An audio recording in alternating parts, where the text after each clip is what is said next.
मित्रों नमस्कार प्रणाम। मैं हंसराज चौधरी, संस्थापक श्री नवग्रह आश्रम सेवा संस्थान, आप सभी लोगों को हृदय से प्रणाम करता हूं। और आप द्वारा जो समय समय पे मुझे सुझाव दिए जा रहे हैं या आप लोग जो पालना कर रहे हैं, उसके लिए भी मैं आप लोगों का बहुत ऋणी हूं। आज का जो वीडियो है उसके लिए मैं ख़ास तौर से आप लोगों को कहना चाहता हूं कि इस वीडियो को अंत तक जरूर देखें। खास तौर से ब्रेस्ट कैंसर के जितने भी पेशेंट हैं, यानी कि स्तन कैंसर के जितने रोगी हैं, उन लोगों को मेरा बिल्कुल हृदय से निवेदन है, मेरा आत्मा से निवेदन है कि वो इस वीडियो को अंत तक जरूर देखें। इसके पीछे कारण है कि ये इस वीडियो के लिए मैंने बहुत मेहनत की है। बहुत गिने चुने ऐसे वीडियो होते हैं जिनमें इतना स्टडी करनी होती है, और इस पे मैंने बहुत गहरी से स्टडी की है। और इसकी स्टडी के पीछे जो रीज़न है, जिन लोगों ने मुझे इसमें जो अच्छी सलाहें दी है या जो अच्छे एक्सपीरियंस शेयर किए हैं, उनमें मैं जयपुर के एक बहुत बड़े ऑन्को सर्जन हैं, उनका नाम लेना मैं उचित नहीं समझूंगा, ठीक नहीं लगेगा। ये उनकी प्रैक्टिस पे गलत प्रभाव हो सकता है कि वो आयुर्वेद को किस तरीके से मदद कर रहे हैं। तो एक जयपुर के बहुत बड़े ऑन्कोलॉजिस्ट हैं और ऑन्को सर्जन हैं, जो करीब 8,500 से अधिक सर्जरियां अभी तक कर चुके हैं। एक उनका इस स्तन कैंसर के बारे में उन्होंने मुझे अनुभव बताया या जो जानकारियां दी, और दूसरा मैं बिल्कुल नाम लेता हूं रजनी कल्याणी, जो कि हमारे आश्रम की कैंसर सैनिक है, कैंसर वीरांगना है, यूँ कहें। मतलब एक जो अपने आप को वॉरियर कहती है, वास्तव में वो एक बहुत बड़ी वॉरियर है। उन दोनों के जो अनुभव हैं, और इन दोनों के मुख्य अनुभवों के अलावा ऐसे हजारों रोगियों का भी अनुभव हमें प्राप्त हुआ है, या जो बुक्स हमने जो कंसल्ट की है, उसके आधार पर ये पूरा वीडियो है। सबसे पहले जो स्तन कैंसर जो है, ये आप समझ लें कि ये हार्मोन्स जो पार्टिकल होते हैं बॉडी में, जो हार्मोन्स से प्रभावित होते हैं, जैसे बच्चादानी है या आपका स्तन है या थायराइड है, तो उस श्रेणी में आने वाला मतलब ये कैंसर है। और महिलाओं में सबसे ज़्यादा होने वाला ये कैंसर है।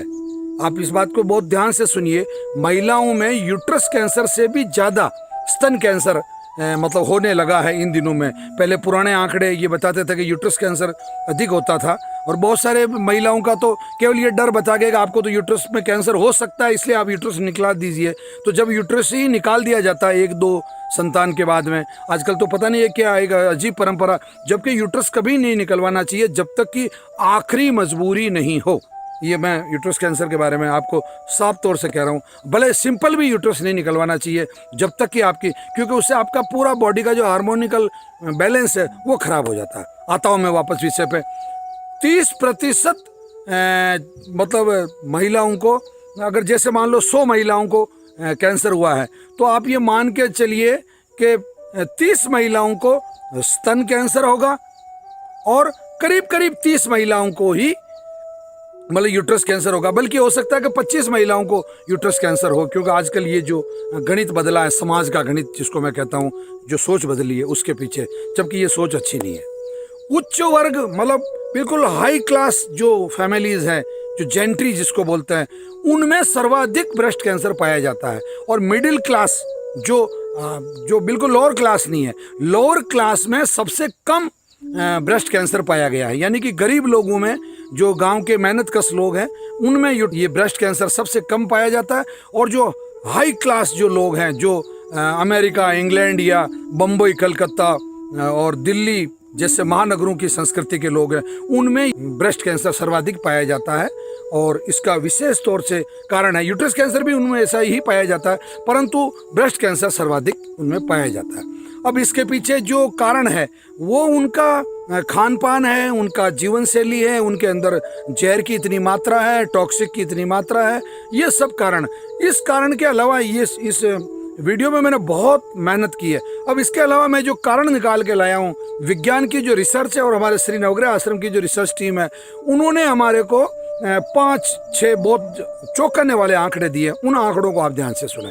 पहला, यह जो कैंसर है, ये जो मतलब 10% महिलाएं हैं, उनमें तो वंशानुगत तरीके से आता है।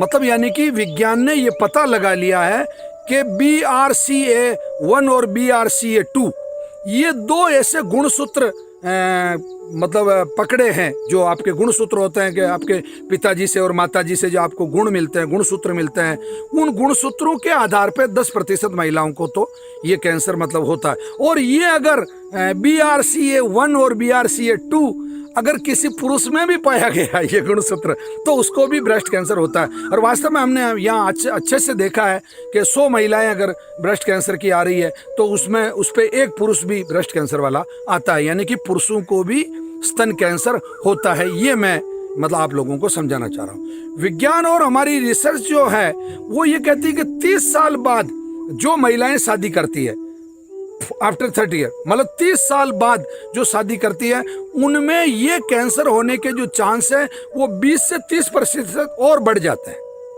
मतलब 20 to 30% ये बढ़ जाते हैं इस जो महिलाएं 30 वर्ष के बाद शादी करती है। अब इसके पीछे आपको कारण बताऊं, इसका कारण है, वैज्ञानिक कारण है कि जो एस्ट्रोजन हार्मोन होता है आपकी बॉडी के अंदर, जो स्तन है जो हार्मोन रिलीज करते हैं, ये हार्मोनिकल पार्ट्स हैं, तो वो जो हार्मोन्स रिलीजिंग का जो फैक्टर है उस फैक्टर की वजह से ये होता। दूसरा कि जो हाई जेंट्री की जो महिलाएं होती है वो अपने बच्चों को स्तनपान नहीं करवाती, क्योंकि उनका फिगर बिगड़ जाता है। उनके सामने फिगर बहुत महत्वपूर्ण है, उनके बच्चे ज़्यादा महत्वपूर्ण नहीं है, उन बच्चों की हेल्थ ज़्यादा महत्वपूर्ण नहीं, या खुद को कैंसर हो जाएगा ऐसा सोचना उनके लिए महत्वपूर्ण नहीं, उनके लिए उनका फिगर बहुत महत्वपूर्ण है। तो जो ये जो जितनी भी फिल्मी दुनिया की पर्सनालिटीज होती है, ये होती है, इन सब में इस तरीके की बीमारी पाई जाती है, क्योंकि वो इस चीज़ पे ध्यान नहीं देते, उनको फिगर की चिंता होती है और उस फिगर के चक्कर में ये पूरा फिगर ही खत्म करना पड़ता है। तो अब एस्ट्रोजन हार्मोन की अधिकता के जो मुख्य कारण है वो भी एक ये बहुत बड़ा कारण है, देरी से शादी करना या देरी से बच्चे पैदा करना। और गाँव में अच्छा, इसका हमारी जो रिसर्च टीम है उसने ये कहा कि अगर 21 से 25 वर्ष की उम्र में किसी महिला की शादी हो गई और उसने अपने बच्चे पैदा कर लिए और उन्होंने अपना स्तनपान करवाया, तो उनमें ये ब्रेस्ट कैंसर नहीं पाया गया या बहुत कम पाया गया, मतलब ना के बराबर पाया गया। तो ये एक बहुत बड़ी अच्छी खोज है श्री नवग्रह आश्रम की रिसर्च टीम की, कि उन्होंने हमें, और मैंने इस आंकड़े को दूसरे साइंटिस्टों से, दूसरे डॉक्टरों से भी जब टैली किया तो उन लोगों ने इस बात की बिल्कुल तायद की कि ये बात आप लंबे समय तक गर्भ निरोधक की गोलियां अगर कोई महिला लेती है, मतलब उनको प्रेगनेंसी नहीं हो, तो ये बॉडी के अंदर आपका, वो भी हार्मोन्स की टैबलेट्स होती है, तो बॉडी के अंदर आपका हार्मोनिकल अनबैलेंस हो जाता है और उस अनबैलेंस की वजह से आपको ये ब्रेस्ट कैंसर होता है। अब अधिकतर एक्सरे, बार बार किसी भी छोटी सी चीज़ के लिए जाके एक्सरे करवाना, सोनोग्राफी करवाना, तो ये बहुत नुकसान मतलब करता है उस महिला को, और उसको ब्रेस्ट कैंसर होने के बहुत ज़्यादा चांसेस हो जाते हैं। एक बहुत महत्वपूर्ण खोज ये है कि महिलाएं अपने स्तन जो है वो डॉक्टर को नहीं दिखाना चाहती, वो चाहे फीमेल डॉक्टर हो चाहे मेल डॉक्टर हो। 50% महिलाओं के जो कैंसर हैं वो लास्ट स्टेज पे पता चलते हैं, क्योंकि वो अपने स्तन किसी डॉक्टर को नहीं दिखाना चाहती, और नहीं दिखाने के कारण जो गांठ बन रही होती है, तो वो गांठ उसको, या उसमें 2-3 लक्षण होते हैं। नंबर 1, कोई गांठ दिखाई देने लग जाती है बाहर की तरफ, या अंदर की तरफ कोई गांठ बनने लग जाए। दूसरा, उसकी जो निप्पल है वो अंदर जाने लग जाती है, मतलब जो स्तन है, जो ब्रेस्ट है, उसके अंदर जाने लग जाती है। तीसरा, वो जो निप्पल है वो टिल्ट हो जाती है बाहर की तरफ या अंदर की तरफ, मतलब यूं मुड़ जाती है। ये भी एक बहुत बड़ा। तो आपको महिलाएं है, आप महिला है, आप मातृशक्ति है, इसमें कोई प्रॉब्लम नहीं, परंतु आप डॉक्टर को जाके दिखाइए। आपको बुखार होता है जब भी, तो आप डॉक्टर के पास जाते हैं, तो क्या हो गया, ये बुखार से ज्यादा घातक आपकी जिंदगी पे, जान पे बनाती है। ये ठीक है। अब आगे चलिए। आप एक मेरी दृष्टि में जो सीए ये हो गए कैंसर होने के कारण। अब मैं आपको जो सबसे महत्वपूर्ण विषय पे ला रहा हूं, जिस ये वीडियो बनाने का जो आज मेरा उद्देश्य है, उस उद्देश्य में ये है कि अगर किसी महिला का CA 15.3, ध्यान दीजिए इस बात को मैं अंडरलाइन कर रहा हूं, कि अगर किसी भी महिला का जो CA 15.3 ये मार्कर टेस्ट होता है, इससे कैंसर का पता चलता है कि आपको स्तन कैंसर कितने प्रतिशत है। तो इसका जो नॉर्मल स्टैंडर्ड है वो मतलब जो है उसके हिसाब से मैं आपको ये कहना चाहता हूं कि अगर कैंसर का पता चलते ही अधिक से अधिक आप मतलब आप मार्कर टेस्ट करवाएं पता लगाने के लिए। ऐसा नहीं कि आप डायरेक्ट गए, आपने MRI करवाई, आपने CT स्कैन करवा लिया, आपने ये करवा लिया, ये आपको नहीं करवाना है। तो ये आपको पहली जो जांच है वो करवानी है आपको मार्कर टेस्ट CA 15.3। और दूसरी जो जांच आप करवा सकती हैं, अधिक से अधिक मान लो अगर आपको बहुत ज़्यादा ही ज़रूरत पड़ गई तो आप अपना मेमोग्राफी करवा लीजिए। बायोप्सी करवाते ही आपको कट लगेगा, कट लगते ही वो कैंसर है जो वो भयंकर रूप से मतलब फैल जाएगा, और ये भयंकर रूप से फैल जाने वाली स्थिति में ये आपके लिए जानलेवा हो सकता है, मतलब ये कैंसर। ठीक है, तो जांच के मामले में ये हो गया। अब मैं आ जाता हूं सीधा आज के इस वीडियो बनाने के उद्देश्य पे। आज के इस वीडियो का जो उद्देश्य वो ये है कि महिलाएं ब्रेस्ट कैंसर की सर्जरी करवा सकती है। बाकायदा मैं दावे के साथ कह रहा हूं, मेरी रिसर्च ये कहती है। और अब मैं इस बात पे बिल्कुल अब कब करवा सकती है इस बात को समझे। आप जो ही डॉक्टर के पास जाते हैं, आपका CA 15.3 अगर 25 के आसपास है, आप श्री नवग्रह आश्रम आइए, 2 महीने के लिए यहाँ की मेडिसिन लीजिए, करीब करीब 60 दिन के लिए।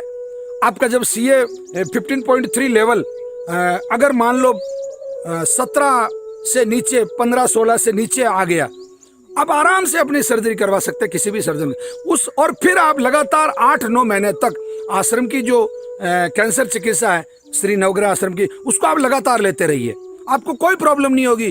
कारण ये है इस सर्जरी का। अच्छा, बहुत सारी महिलाओं में ये होता है कि आपको पता चला, आप नवग्रह आश्रम पे आ गए, अब 8 महीने तक, 9 महीने तक लगातार आपने इलाज ले लिया, आपका कैंसर खत्म हो गया, रिपोर्ट में 15.3 आ गया, परंतु वो गांठ अभी भी स्तन में वैसी की वैसी बनी हुई है।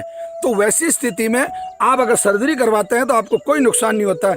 यानी कि इस पूरे वीडियो का सार ये है कि अगर आप CA level, CA 15.3 level, marker test जो लेवल है वो अगर नॉर्मल के आसपास है या नॉर्मल से थोड़ा सा हल्का सा ऊपर है, 15 के आसपास है या 15 से नीचे है, तो आपको बिल्कुल अपने ब्रेस्ट की सर्जरी करवा लेनी चाहिए, उस गांठ को निकलवा लेनी चाहिए। और उसके बाद में श्री नवग्रह आश्रम का जो कैंसर किट है, कैंसर कीमो है, रक्त शोधन है, और जो गांठ हल्दी है, और जो गौमूत्र है, और उसमें जो हल्दी डाल के उसको उबाल के लेने की जो प्रक्रिया है, या हरे पत्तों का जो जूस लेने की प्रक्रिया है, इस पूरी प्रक्रिया को आपको करना है।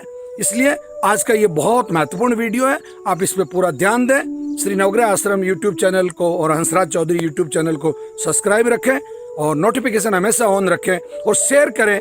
ये जो ज्ञान है, इस ज्ञान को लोगों तक बांटें और पुण्य के भागीदार बने। नमस्कार।